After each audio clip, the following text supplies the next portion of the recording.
Hey, salut tout le monde! Voilà la dernière étape, on va exporter notre film. Mais avant ça, je voudrais dupliquer ce projet pour en faire une autre version avec une musique différente. Je fais un clic droit sur le projet, et puis là, allez, je vais marquer V2 pour version 2. Alors je vais modifier la durée du dernier plan pour que ça corresponde au bruitage, qui est un peu plus long. Allez, je tire là-dessus au maximum. Voilà, là je suis au bout.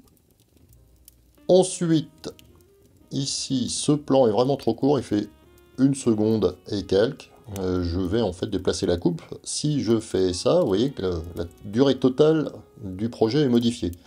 Ça ne m'intéresse pas, je veux conserver la durée puisque j'ai trouvé une musique qui me convient à peu près. Je maintiens la touche T enfoncée, et regardez bien, la forme du curseur de la souris a changé. Si je vais sur la coupe, c'est encore différent. Ok, donc j'ai toujours la touche T enfoncée. Vous voyez que cette fois-ci, il y a les deux crochets jaunes. Et là, je vais pouvoir déplacer uniquement la coupe, rajouter un petit peu d'un côté et enlever de l'autre. Et en haut, dans les visualiseurs, hein, vous voyez, on voit où se passe exactement la coupe. J'ai lâché la souris et ensuite la touche T.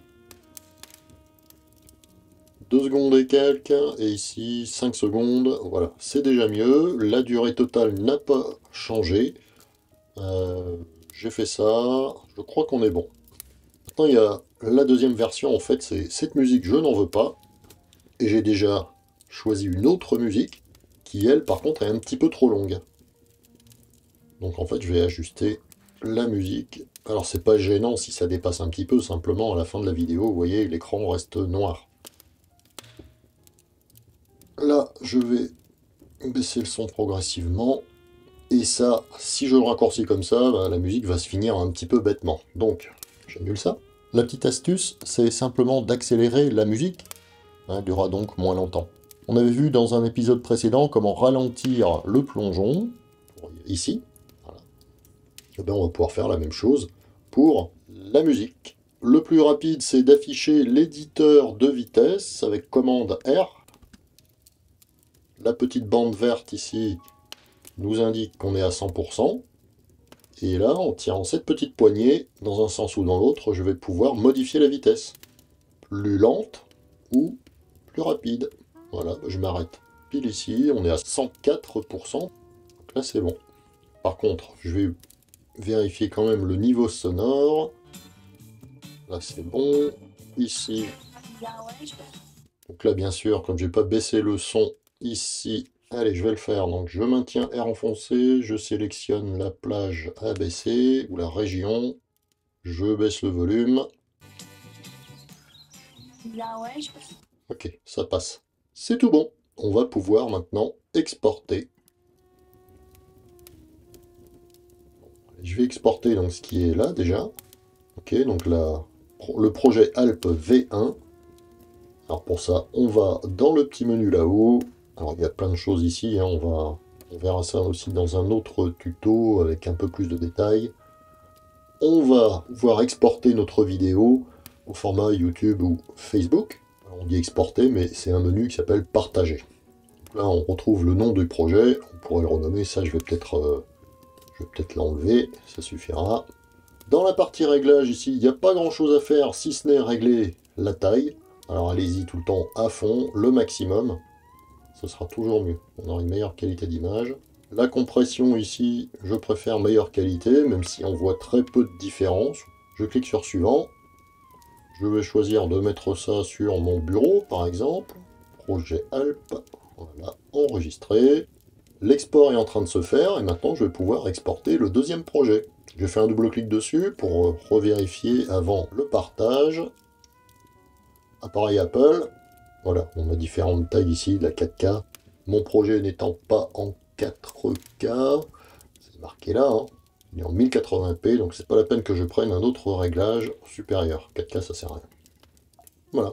Voilà, je vais laisser V2. Ça, oui, je laisse tout ça, allez, ça n'a pas d'importance. Dans les réglages, je laisse ça. Alors il y a marqué appareil Apple, mais ça reste compatible avec tous les autres appareils Android, Windows, etc. Il n'y a pas de souci. Là en bas, on voit la taille approximative que ça va nous donner. Si je change ici, je choisis pour ordinateur, on a 73 mégas.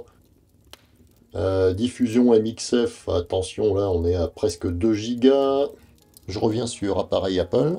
Là par contre, on va choisir aussi meilleure qualité. Alors plutôt le H264 que les autres formats qui ne sont pas compatibles avec tous les appareils. Si c'est que pour vous, ça en fait ça prendra moins de place. Oui, 27 mégas. Sinon, si c'est pour envoyer à d'autres personnes, il vaut mieux assurer la compatibilité, meilleure qualité H264. Je clique sur suivant, sur le bureau également. Donc là-haut, on voit le ou les exports. Il peut y en avoir plusieurs. Donc, si je veux par exemple une version allégée, encore plus petite, vraiment tout petit pour pouvoir envoyer par mail. Et on peut faire plusieurs partages en même temps, et pendant ce temps, on peut utiliser Final Cut normalement pour faire une nouvelle bibliothèque, nouveaux projets, etc. Voilà, quand c'est fini, eh bien on a le projet pour YouTube, ici, le projet normal, on va dire, et puis là, le petit à envoyer par mail. Je sélectionne les trois, commande I pour avoir les infos, donc on est à 54 mégas pour la version YouTube, appareil Apple 26, et environ 6 mégas pour un petit fichier envoyé par mail. C'est terminé pour aujourd'hui, on se retrouve très bientôt pour le dernier épisode destiné aux débutants. Dans ce prochain tuto, on va parler donc du nettoyage de votre ordinateur. C'est ce que j'avais un petit peu expliqué en introduction. Là, concrètement, je vais vous montrer ce que vous pourrez faire.